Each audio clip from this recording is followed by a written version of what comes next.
Well, welcome, everyone. I am really excited for today's call for the Love Mastery because there's nothing more powerful to bring exciting news with men. I love men. I think men feel so comfortable coming into my world because they feel like home. It's so important for a man to have that amazing energy that you could actually just like take all the shield and come and have an open conversation with somebody that can actually understand you. And that is so important to me.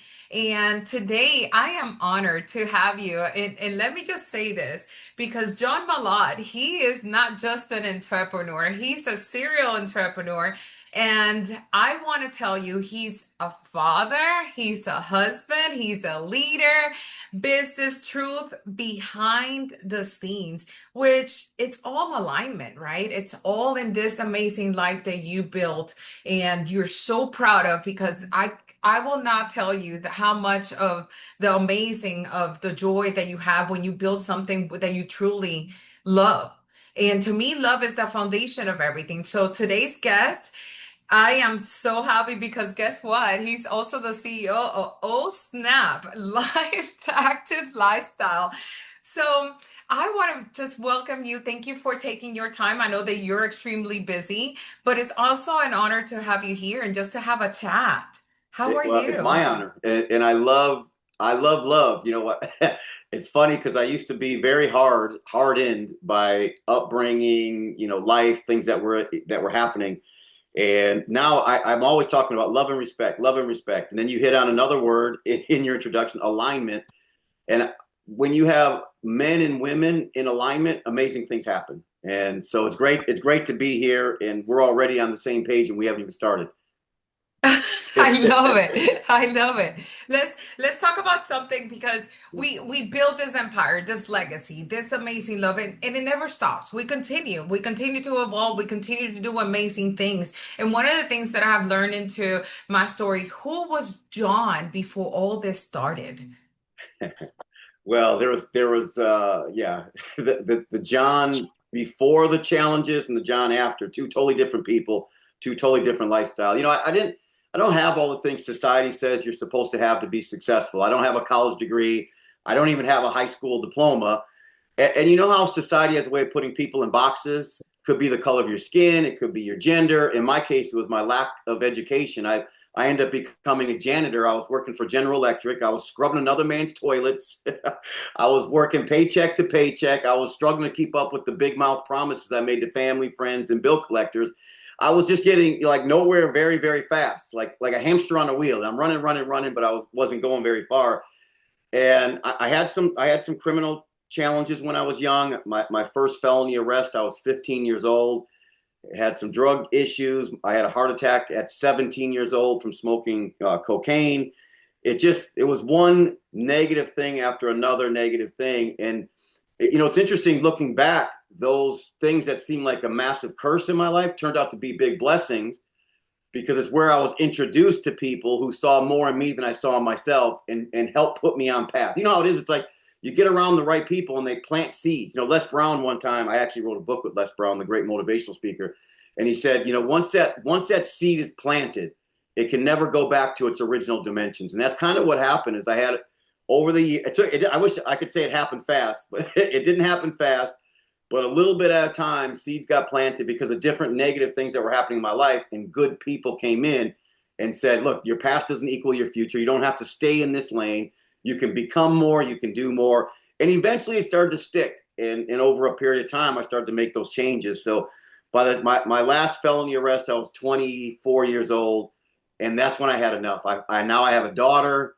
It was different at that point. It was like when I was in drug rehab, a guy by the name of Dave changed my life. Dave was a former outlaw motorcycle gang member.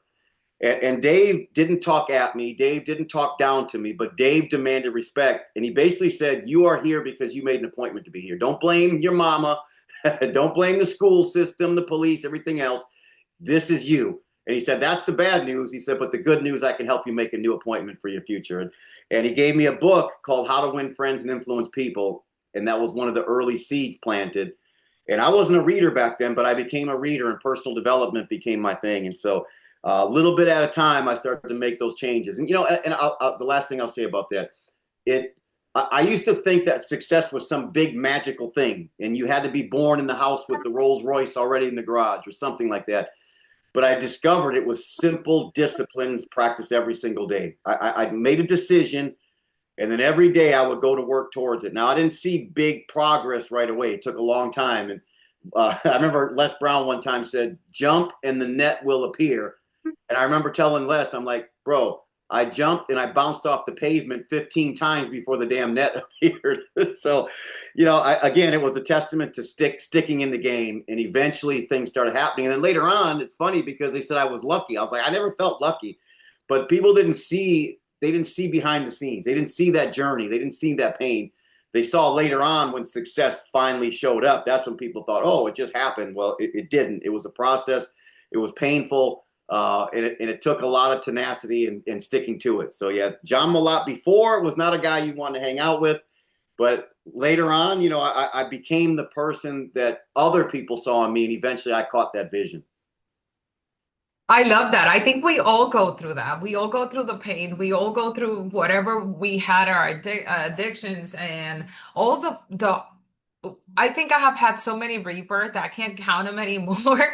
But I know for a fact that every single one of them taught me a lesson. A big lesson is to never give up. Actually, also my company started back in the day with a hashtag, I am my biggest fan. Why? Because I knew that I was not going to give up. I was not going to give up. I was going to continue to come and show up, not for anyone at that point. It was actually showing up for me. So I understand truly where you're coming from. And that's so important. And I understand when it comes to that consistency, you wake up and you go ahead and do it again, no matter if you fail. How many times have we failed and we get back up and we show up again? And that's how we create that consistency. And to me now it just became a devotion to life, a devotion to the love that we have in our life, in our relationship, in our business. So I'm really proud of you for that. How Thank you. actually being a high value man mean to you right now after all that amazingness? Well, I think that for me, it became so important that number one, I could support my family.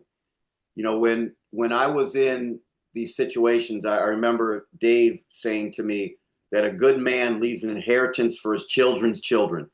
Now, it didn't mean a whole lot to me at 17 years old, but it was something he said a lot. But later on, when I was locked up and I was in what they call the bullpen in Milwaukee County Jail, and I was facing some pretty serious, situation, a serious criminal situation, and sitting on that floor over July 4th weekend. And I remember because I got arrested in front of my daughter, who was about 2 years old.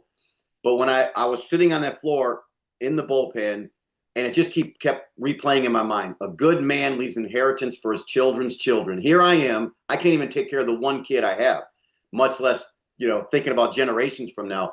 So being a high value man, it morphed into this generational wealth. But I also caught on pretty quickly. It's not just about money.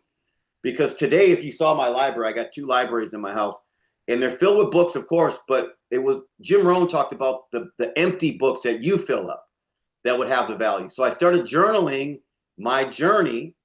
And one day I came home, and my daughter, who now is, I don't know what she was at that time, 11 or 12, she was reading one of my journals that I had wrote the day that I went to school, because I didn't have a job. So I went to school and hung out at recess with my daughter. And she wrote in there, and I wrote in there like running around with her and what an incredible kid she is. And we're making like bug soup on the playground, and we're doing all this weird stuff.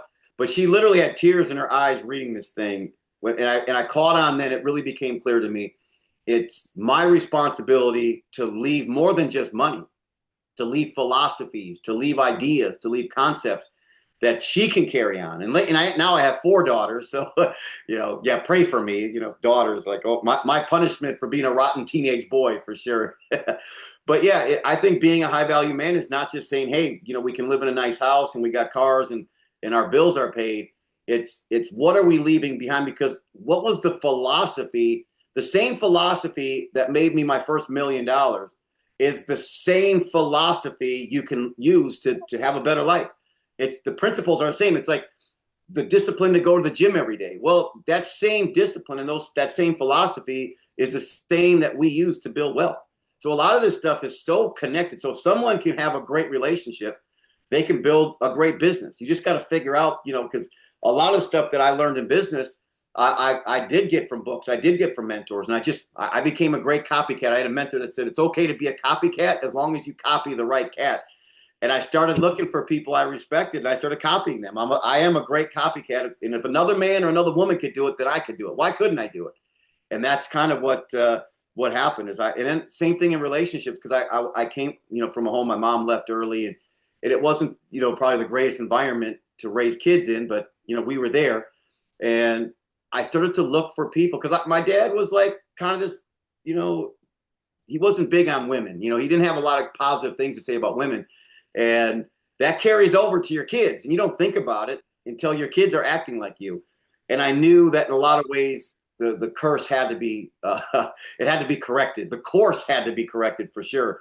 And I just started looking for, Miles Monroe and T.D. Jakes. A lot of people came into my life that helped shape me in different areas. And Jim Rohn one time said, if you lack discipline in any area of your life, it'll eventually spill over to all areas. So I started to catch on that I couldn't just be great in business, that if I wanted to have a great life, I was going to have to figure out how to get better in all these different areas. And I went to work on it. And again, now that I'm 55 years old, I look back and I realize it did take a lot of time, and I see why people give up. It's hard to stay consistent when all of a sudden it feels like I took 2 steps forwards, but then I got knocked back 10. So you get frustrated and you give up. And, but what happens is, if you stick with it, like you talked about consistency, all of a sudden you hit like an exponential growth where it's not 2 steps forwards. Now it's 200 steps forward. And that's what started to happen. And these principles, they got embedded in me. And then it wasn't me trying to force consistency. It became habitual. It became habits. You know what I mean? Now every day I read 15 pages of a good book, no matter what. It's a habit. I don't force it like I did in the beginning. I just know there's no way I'm going to bed tonight unless I've read at least 15 pages. By the way, if you read 15 pages of a good book and you do that for 5 years, you have just separated yourself from everybody. and that's what started to happen. I started to pick up skills, and I started to look like I knew stuff. And here I am, a high school dropout, no college degree. It's like, how did this clown do this? Well, while you were at the club, while you were at the beach, I was studying. I was trying to figure out, how do I become better? And I started to do that in different areas of my life. And I think that my wife would tell you probably that is what made me high value in our relationship. And the reason why I have, the most beautiful, incredible powerhouse partner now. And now when you're a high value person, you're going to attract a high value person to you. You know what I mean? Like attracts like.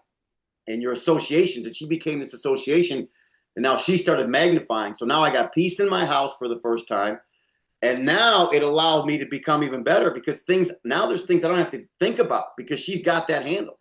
And that allowed me to now go magnify other areas in my life. So yeah, it was, I believe, just becoming. It's thinking, becoming, doing. You can't skip any of those steps. If you do, you can't just go straight to the doing because you're going to look like a clown. You're going to trip yourself up. People are going to catch on. Well, he didn't go through that process. I can tell when someone's trying to skip steps in the process. So, yeah, sorry for I did the whole podcast. No, I agree 100% with you.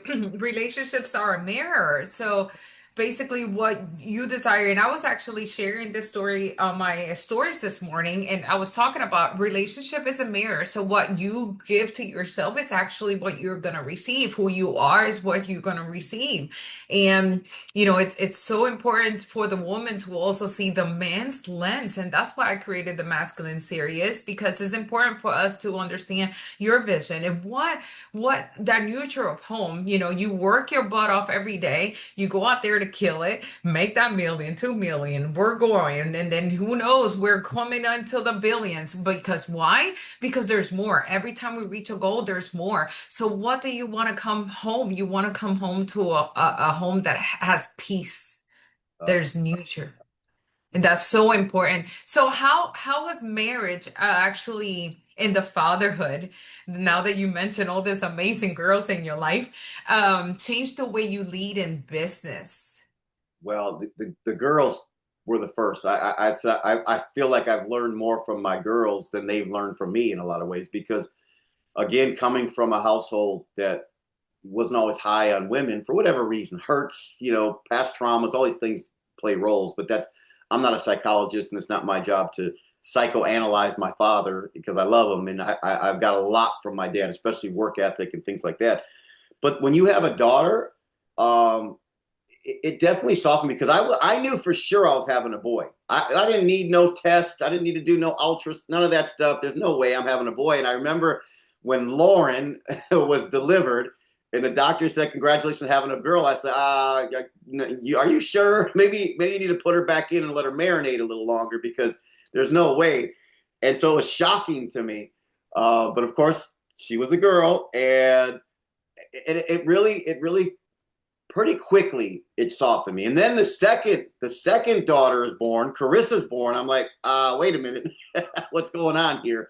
And I kept trying until, then I have Jessica and then Cody. Like Jessica, it was Jessie, and her middle name is James because I knew the third was for sure a boy. So, but just in case, we had a name that was interchangeable. So she became, instead of Jessie, she became Jessica, still kept the middle name James. So, and then Cody, that could go either way because I started catching on. I might just keep making girls, but it really softened me. And then, I used to say I'm probably not the best person to give relationship advice because I'm on my third marriage, but I had a mentor say you probably are because you can tell us exactly what not to do because I've done everything as a man you should not do in a relationship, and these relationships shape me. I have empathy. I see other people's point of view. I say, I don't know. I used to be hard. I'm a lot softer than I used to be, which is interesting. My brother makes fun of me.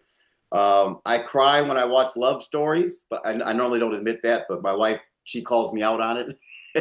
So yeah, and in the end, it's made me a better leader in business because I can see other people's point of view better. I'm not big on, you see some of these men guru that it's all about toughen up and, I think you should be tough in business, but I also might just say my dog was sleeping on my lap. It's so beautiful. I know. Here I am proving my softness, but my little buddy, he gets on my lap as soon as I sit down at the desk. Anyways, all this stuff, obviously plays a role, and I believe for me, it definitely made me a better human being in the end. But it is thanks to having all these women in my life. And Yeah. It yeah, is beautiful to see men have emotions because we're all stuck here in the head sometimes. And sometimes we just need to feel it, feel that love and feel that joy that the woman in our life brings. So I'm so happy for you. And let's talk about something that a lot of people don't like to talk about. Let's talk about ego because you say that the ego is the enemy. What yeah. experience actually taught you that lesson? It's funny because I have it tattooed on my writing hand. It actually says ego is the enemy. So whenever I write, it reminds me, because I was very ego driven. It was about me, myself, and I. It was my feelings. It was, it really was. And I had this concept too of women, um, you're supposed to cook and clean. You're supposed to, when I get home from a hard day's work, you're supposed to rub my feet and cater to my every need, get the fans out, whatever. That was kind of the way I thought for a long time. So ego cost me relationships, of course. Ego cost me business partnerships. So it became very clear, and that's why I got ego as the enemy on my writing hand because I had a real estate investment company at one point. And I was signing a lot of documents, and it was very ego driven. This stuff, and it didn't make anything better. You know what I mean? Look. If you read ancient script, it talks about being humble spirit. Doesn't mean weakness. And I think that's where people get it mixed up. And men get it mixed up. I'm still a protector. I'm still a provider. I'm still not going to let anybody, walk all over me or hurt my family. But some people have this, for men, it should be this confidence that I carry. And my confidence is the things I'm doing is to protect my family. But it's no longer, when you have a family, it's no longer me, myself, and I.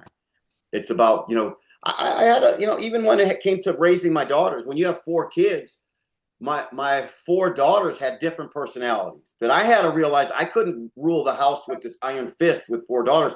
For example, Lauren, my firstborn, she's such a peacemaker. And if Lauren got in trouble, I had to deal with her differently than when Carissa got in trouble.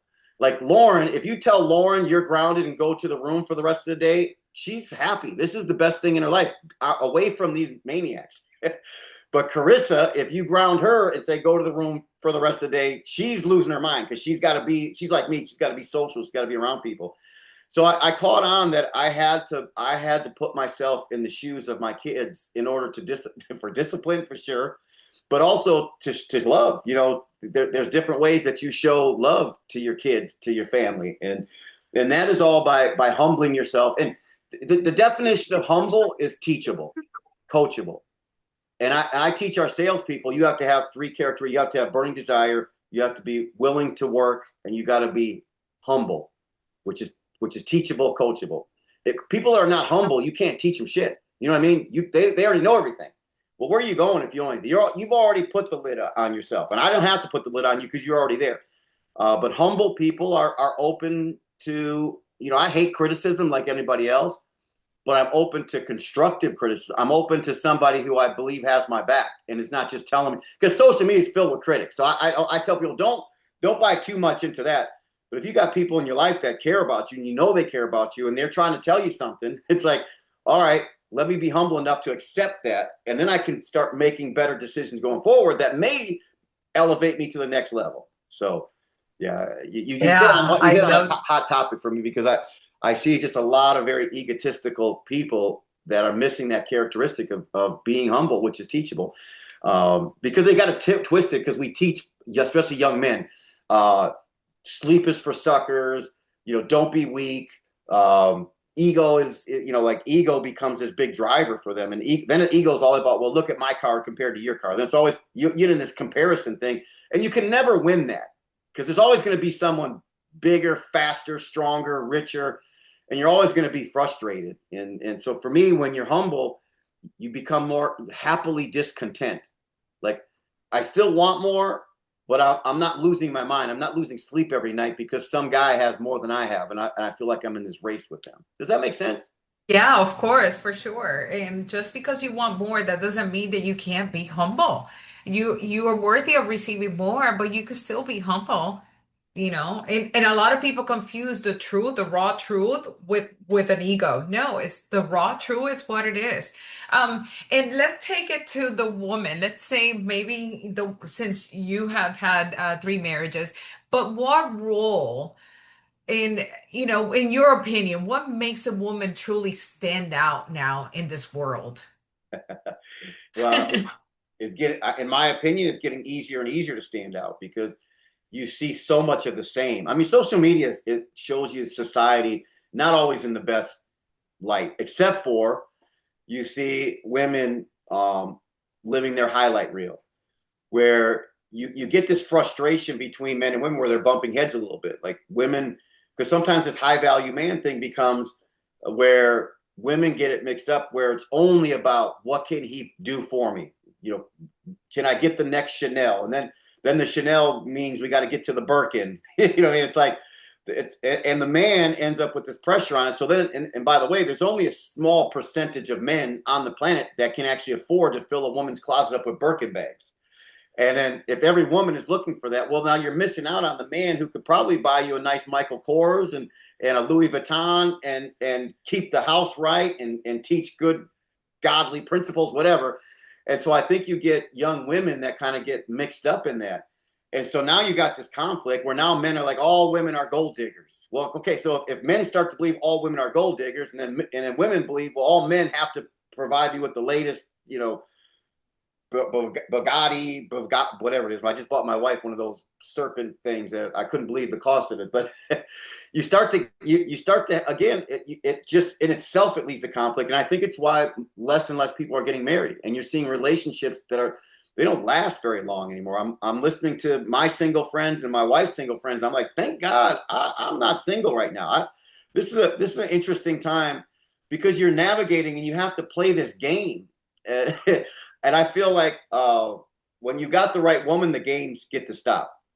You know what I mean? You really can let the guard down. I'm not worried about her draining my bank account because we're a team and we're building something together. Like you said earlier about building the empire. I have a company that's called Build Your Empire. It's an Instagram page, and we used to do massive entrepreneur events. So when we got together, we had to be in alignment. Like I was single for 3 years, and I was bouncing from woman to woman. And I said I was never getting married again. I've already been married twice. That's not happening. And when you find the right one, you start to throw your nevers out the window. It's like, oh, you're messing me up. No, now we're on the same page. And it's like, I can't not let you go back into the dating pool. So will you marry me? Because we knew together we were going to be so much stronger. And we started talking about when you got the right person, you cover so much more ground. And it just so happens my wife is black. My wife is a little younger. So now we really cover so much more ground. Our opposites created an attraction for a lot of different people that I couldn't attract by myself and that she couldn't attract by herself. And that really contributes so much to our businesses. Like people don't realize Najla it's like she is behind the scenes. She's technologically advanced. Like she can work the computers. I mean, she just does the stuff like stuff I'm not really good at. So inside of my businesses, she started to create these systems. She's got, killing it with AI, all the stuff that I'm like, I'm a little lost in this stuff. So instead of competing with each other, we're now completing one another. The game changed so dramatically and our wealth increased. And so the bucket started to fill up even more. And you would think, and by the way, she's the most beautiful woman I've ever seen in my life. And people were in the beginning, now we're together 10 years, but they were calling her gold digger and all. She took the brunt of all the hits on social media. And I said, if they only knew how much more income we created and the amount of income that she creates on her own. She was an entrepreneur before I met her, but nobody saw her as that. Nobody saw her because, she wasn't like, I was getting a lot of, I was in Forbes. I was getting a lot of press stuff about our businesses. So they saw me as they thought I was the only person making money. But when we came together, and we combine forces, it changed the game dramatically. And so, yeah, women play because they're supposed to. We're supposed to, we bring different things to the table. And that is magical in business. And that is magical in a relationship when it's flowing. And then again, we had peace. For the first time in my life, I got peace in my house. I never had it before. And, I met her when I was 46 years old. And now for the first time, I got peace in my house. So I love that. I love that. And yes, because people are looking for the lifestyle without doing the work. And that's why I come here and I show up for the woman and I show up for the man because you are capable of opening capacity so you could receive also a man that will actually mirror you. In a sense, it's like, oh my God, then this is what a power couple means. This is what it literally is because we as women have so much amazing gifts within ourselves that we help a man expand and they don't get it. They think that just living the soft life is going to bring that man that's going to give you anything, maybe for a couple of, maybe a year or two. And then who knows what could happen? Because then maybe he's done with you. He'll go to the next one because there's no chemistry in that. It's probably a spike moment. Yeah, I yeah, totally get it. Yes. if a woman doesn't bring anything to the table, and if it's just about I want to live this soft life, I don't want to do anything, I just want to look great on your arm. I mean, what do you call arm candy, trophy wife, all that? That's changed a lot. I think men today have caught on that I could have a trophy wife, but we still want contribution. You know what I mean? And I think that's where men now are starting to draw the line. Like I'm not just gonna take care of your every need. Like I got needs too. There's things I want, and you're right because if that's the only thing a woman's good for, she becomes replaceable because there's another batch that are coming up right behind you. They're looking for the same thing. So why not? I can get a younger model. It's like buying a new car. There's a new model coming out next year. So, and that's where I'm, of course I teach my daughters this stuff, like, contribution, bring value, look good, of course. And there's no, you should want a better life. That's what we all want. But you should also contribute to that life. It shouldn't just be one person carrying the load. And of course, some men, there are men out there, but it's such a small percentage that can completely carry the load by themselves.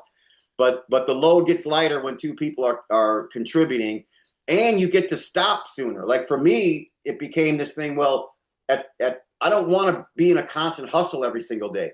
I want to be half naked on a beach in Costa Rica eating organic chickens. And why not do that together? Let's set these goals together, and let's both be half naked on a beach somewhere, and ride off into the sunset. And that can happen much faster when you've got a great partner in your life. And the contribution is going to be different. Like people would say, because she's younger, what do you have to talk about? Well, because she's younger, I have way more to talk about. There's a different generation, there's different music, there's different experiences that I bring. And so we're constantly talking. By the way, my introverted wife, when she's around me, she's nonstop talking. She's no introvert with me.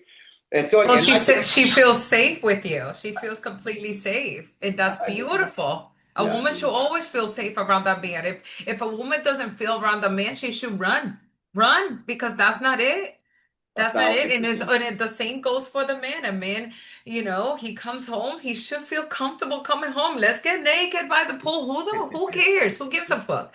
Yeah. Whatever you desire in life should be always open and honest with each other. And there should be no struggle in communication. And when there's a struggle in communication, let's just talk about it. It shouldn't be a day that, yeah, there might be disagreements. Of course, we're all human, but it flows naturally a lot better than if you are not aligned with that partner. There's no question. There's no question. And alignment keeps coming up, and I love that word because it's you kind of feel in a lot of ways where our society is not in alignment. Especially if you're on social media a lot, which I am because it's part of our business. I have a love-hate relationship with social media, but we wouldn't have found each other without social media. But there's a billion people on each one of these platforms that are looking for their tribe. They're looking to align with the right group of people. The challenge is we end up getting the unaligned. They're the first ones to comment. They're the first ones to talk shit on your posts. They're the first ones to put you down. And that's the thing. We got issues with white and black, or it seems like we got big racial issues. But in my circle, we got all different colors. We're all together. There's complete alignment. We're like, this is ridiculous what you see. You get people who are out of alignment in their own life. I always say it's the guy who's in his mom's basement. He sees my post. He's waiting for it so he can talk shit. He's punching air because he's mad at me, mad at my wife, mad at my life because his life sucks. Because he's not reading books, because he's not becoming anything. He's not taking the time to become what he has the potential to become. So he has to spew that negative energy somewhere else. And every now and then they find other people like them. But there's so many people today that are really in alignment that we don't get to see. They don't get showcased because social media loves a train wreck. They love the drama. All you got to do is test the algorithm. If you help an old lady cross the street, nobody gives a shit. But if you trip her into traffic, everybody shows up to watch and comment. The algorithm starts showing your stuff to everything. So we got this weird thing that's happening in society today where social media is pushing a lot of trash, and it starts to look like that everybody's trash or that this is what you have to be. So now you got the mean girls, you got the people with bad attitudes, you got all this bullshit, and then we only show people that are rolling around in their Rolls Royces, and you're like, how the hell does this 25-year-old live in a mansion with a Rolls Royce? Well, it's probably not freaking real, so don't buy too much into it. Now we're stressed out at home saying I'm 45 years old and I still don't have a Rolls Royce or whatever it is. We start to get ourselves out of alignment. So again, understanding that a lot of this media is not real, and that's why these podcasts, like people that tap into good positive podcasts. I wish this was available when I was coming up. We didn't have YouTube. I actually had to go to a building that was called the library and check out some books. And it was a process to try. You got to work hard to become more. Now you could get on your computer, on your phone. You could be watching YouTube. You can be watching the Love Mastery podcast, with some headphones on, at the gym. It's a different time, and you can become better faster than ever before. And I always say success loves speed, and podcasts like this, books we read, the people we meet that are positive. It just really speeds all this stuff up. Pick a lane. What do you want to be? How quick do you want to get there? And then dive into it. We have all this education, but we still have people that are not tapped into it, and I feel sorry for them. And to me, it's distraction. I set a line on the sand and I said, no more. This is what I need to focus in. I started like deleting people that were sharing news and stupid shit that did not align with me. I said no, and the people that have the time to comment Uh, and be so hateful are the people that aren't doing shit for their life. exactly. Exactly. So I really, in us as entrepreneurs and as public speakers or whatever the case may be, but we are on social media. I could care less if people hate me because I know who the fuck I am. Yeah. Yeah. So, I mean, you know what I mean? It's Yeah. like, let's move on. Continue your self-development, continue to show it up for yourself and allow your success to grow. Every single little step that you take, there's a certainty that you will fucking kill it one day. I That's right. love that. I love that. And Yeah. No, so, what advice? Uh-huh. I was going to say, can you imagine being the person that sees a couple on Instagram that posts something about their love life or their love story and be the person that goes in there and hates on them? Like, how do you hate on love and respect? Like, what is your mentality to do that? How miserable is your life? And that's what even my kids sometimes will get mad. I'm like, don't worry about these people. Like, they have no look. Imagine being them. Imagine how miserable that must be to stop, watch, and then spew some negative bullshit on a post that's nothing but positive and love and light and respect. I mean, that to me, I just had to think backwards. Like, well, these people really, I can only feel sorry for them. It's like I could see if the post is already negative and you want to keep that going, but it's crazy to me how people shit on people that are really moving forward and doing good things. It just tells me that they don't like to see that because I think it forces them, the light gets put on them. How is it that they can have such a good life, but I can't? Well, stop making excuses, stop posting bullshit Yeah, on people's they pages. keep making excuses for their own life. And Yeah, that's why love is the foundation. If you don't love yourself deeply, how the hell are you going to create the life that loves you back? bingo. You summed it up. So, what advice will you give entrepreneurs who are building business while maintaining a relationship with themselves or with a partner? Because right now, I know entrepreneurship is not the easy way in, but a lot of people give up, even when there is almost right there when they're going to break through, right? What advice would you give new entrepreneurs, especially you having a team? Yeah, I always say a few of the same things. Number one, stay focused. You've already hit on that. It's that consistency. It's doing it when you don't feel like doing it. I look back and a lot of my biggest breakthroughs came through on days when I didn't want to do it and I still did it. It's like going to the gym. Like I don't feel like going to the gym, but I go anyhow. And that's a difference maker when it comes to how you're going to look or how you're going to feel down the road.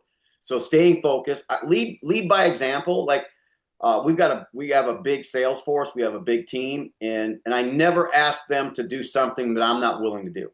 Because I think sometimes people think I'm the boss, and the boss sits on some throne and just tells people what to do while being fed grapes and being fanned by one of his servants. And that is so far from the reality of entrepreneurship. Is so stay focused, lead by example. And I'll tell you a big one that we've used to scale big. Because for me, scaling my businesses, that was the ticket to freedom. That was the ticket to exponential growth and money. Um, it was stay focused, lead by example, and then keeping it simple. Like I dumb everything down. Like if I see a bunch of complex steps, I'm like, okay, we're not going to scale well.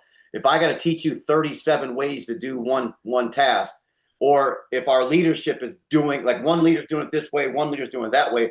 So we really try to systematize everything because we're very system driven, not people driven, and that's what's allowed us, to build some pretty big organizations all over the world. At one time, we had 327,000 distributors in 8 different countries. Like our biggest market was South Korea.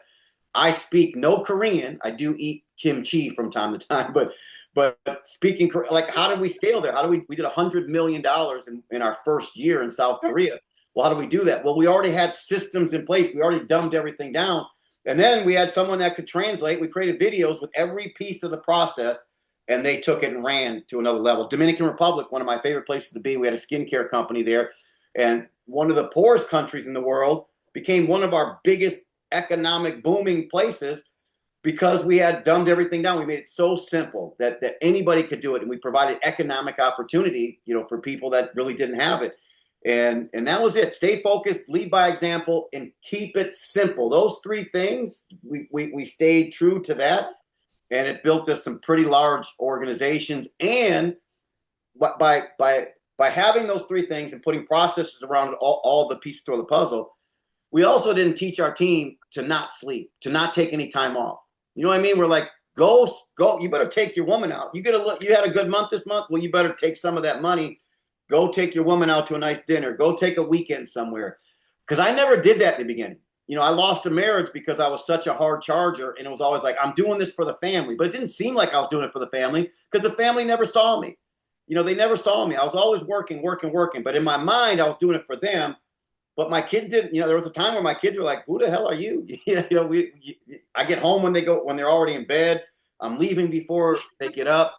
So if you're going to build it for the family, the people you care about, make sure that the reward. So then it became later on, okay, Daddy's working on Disney World. So they knew when Daddy was gone, it's like, baby, I'm working on Disney World. We're going to hit this goal and we're going to Disney World. So if I was home watching TV, Jessica would be like, Daddy, shouldn't you be at work? I thought we were going to Disney World. Don't mess this up for us. So we started bringing the family into the business, and like goals that I was setting for the company, I was sharing with the family and saying, here's why we're doing it. And here's what's going to happen when we hit. So now it became like, okay, how can we contribute to that? How can we act better at school so I don't have to deal with that bullshit while I'm trying to get us to Disney World? So that bring everybody into the mix and just make sure you have it very clear what the mission is and how we're going to accomplish it and who's involved in the mission. Yeah, I believe, as a leader, we learn to delegate and to also allow our leaders to have life and work balance. The more of the work and life balance, the better the work for you. And that is so important. Tell the world, what is one thing that the world needs more of? Empathy. Um, I think that putting what do they say? Walk a mile in someone else's shoes. I again, I didn't do it well in the beginning, and I heard people say that they're an empath. I never really understood what that meant, but I believe I've become that. I'm now. I put myself in your shoes. Like, I don't always agree with people. We don't always share the same philosophies, but it doesn't mean I have to hate you for it. I try to understand, why is that? It's probably whatever their upbringing was, whatever their influences were. And that was different than mine. And that doesn't make them bad. It's, we have this whole thing with politics today. If you don't share the same politics, I now hate you. Well, that's really strange to me. It's very strange. I think that we built in this country, the difference is what built the country. Now we've done a lot of bad things to each other over the years. No question about it. And I don't think anyone denies that. But I think that going forward, if I can put myself in your shoes, again, I don't have to wear your shoes, but like I do business with everybody, black, white, everything in between, young, more mature, all of it. Well, number one, it's good for business. if you don't want to do it because it's good for society, do it because it's good for business. And that's where it started. It started with the mentor that said, do this because it's good for business, because Democrats spend money, Republicans spend money, independents spend money. He said, so be careful what you put out there, because you might alienate a whole group that needs your services. And you would all benefit from coming together much more than you'll benefit and figuring out maybe there's some things that they do that you could adjust in your life. Anyway, so that I think all that to say empathy. I love it. I love it. I love it. Tell the world where can they find you, because I know everyone wants to connect with you. So yes. Well, that'd be great. I would love to connect. You can find Instagram is probably where I dedicate a lot more time. I started to move onto TikTok a lot more. I still got to do the YouTube thing. I got a YouTube channel, but I don't do enough with it. But Instagram, it's John, so it's JOHN Malott, MALOTT, John.Malott. And it's the same on Facebook, John.MALOTT. And it's the same on TikTok. So yeah, it's John.Malott on all those three main platforms where you can find me there. And I don't have someone answering my DMs. So I do get back to everybody. I just tell everybody, just give me some time, because things get buried in there. Or if I haven't hit you in a while, ping me again, and I will. I respond to everybody no matter what, unless they're assholes. Then Then they get So deleted and weird. blocked. Yeah, I'm getting I good at love blocking that. people. Like I'm quick to block. Talk shit, I block you fast. I don't have time for that neither. And also, No. I want to tell the world that you also have a beacon, and I will leave this in the link of the podcast. But hey, this amazing guy has the MLM is dead, so you could download that for $8.99. Look at that! Look at that! Amazing. Dehydrated, depleted, deficient. You could download that for zero. It's all Yeah. for free for you. How to have your best year ever. Don't we all? I mean, this is about consistency becomes devotion, and you are worthy of receiving a year that you fucking could go and kill it. So that's available for you for 1997 now. This could change, but let me tell you, Yeah. the time is Well, this now. book is you can get this book on Audible. This is my second book, MLM's Dirty Little Secrets. Audible, it's free. So if you go to Audible, you pull this up and you can listen to this one for free. So we got a whole bunch of free stuff out there that we're putting more and more free stuff out. And I'd rather give people put them on game and then see where we can go. Maybe down the road we can do business together. I'm catching on that's probably a better way to roll. And also, he has the non-negotiables and love. And don't I love that shit? Because we're here to stand in our ground. If you have done your work, if you have done your self-development, there's going to be non-negotiables in your life because I know we have been suppressing different mentalities and generational things that we no longer are aligned with. That doesn't mean that you cannot do your self-development. Walk away from things and people and places that are degrading your life. You're worthy of receiving more. You're worthy of owning your shit. I am so strong. I'm the feminine fire. I'm love and light and fuck you too because we're here to create the life that we desire. And you are worthy of receiving everyone here. And I don't care if it's a man, whatever you call yourself. You're here worthy of creating the life that you desire. Stop allowing yourself to be distracted in places and people and things that are keeping you small from creating the life. Thank you so much, John, for joining me out of your day. This conversation was so powerful. I am so in love with this conversation. So thank you so much for joining us today. And please connect with John. It will be a pleasure for you guys to download or whatever and just to learn more about what he's working because we all learn from amazing people that actually had the life experience. I normally do not buy a lot from books. I like to buy from people that have lived the life and they have the vision that I also have. So thank you for joining us today. Thank you for having me. It was fun. I appreciate all that you're doing.